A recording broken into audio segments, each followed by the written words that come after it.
What's going on, you guys? So, interesting update.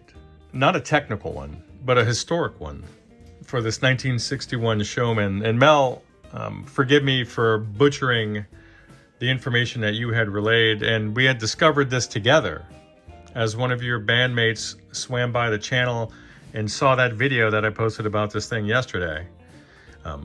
In particular, the part where I had uncovered, or discovered rather, an engraving on the bottom that seemed incomplete or just illegible.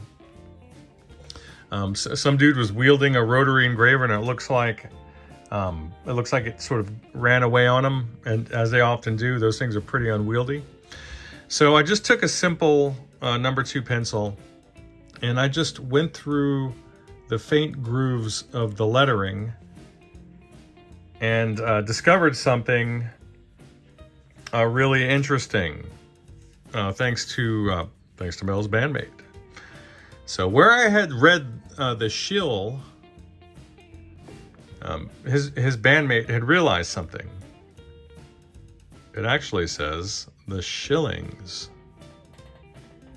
and the shillings were also a surf band in Boulder, Colorado in the mid-60s, but they were connected to the Astronauts because the drummer of the Astronauts' brother was a guitarist in the Shillings.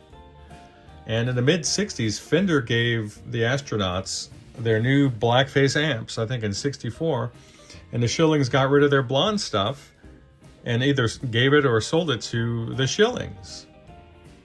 And the drummer's brother from the Astronauts ended up with this Showman head and cap. And then he engraved his band name there on the bottom of the chassis. How cool is that? I thought it was super interesting. So, Mel, I totally appreciate you sharing that information with me. I had this moment of excitement because on what I had labeled Blonde Week a month or so ago, that gentleman, Frankie, I'm talking about you, had sort of unlocked the whole surf scene here in California to my bench. And I started getting all of these players' blondes here on the bench. And I was so excited, I just had to tell him. I had that feeling, and maybe I was just delirious, it was late at night, and certainly sleep deprived, but it was that feeling I had in 8th grade when I thought I was the first one to discover Iron Maiden. And I just couldn't wait to tell somebody. And poor Frankie, I'm like, dude, are you awake right now? I have to tell you what I just found out. So it's a small sandbox of guys that are keeping this scene alive here in Southern California. And I have to share it with one of them. The dude who tapped me into the thing. And I'm just so pumped up to be a part of this.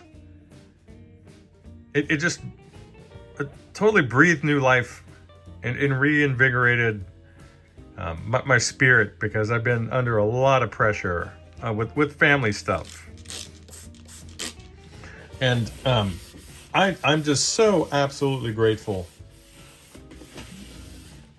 that I've been able to work with these guys and to have access to this cool old historic gear that's lived quite a life.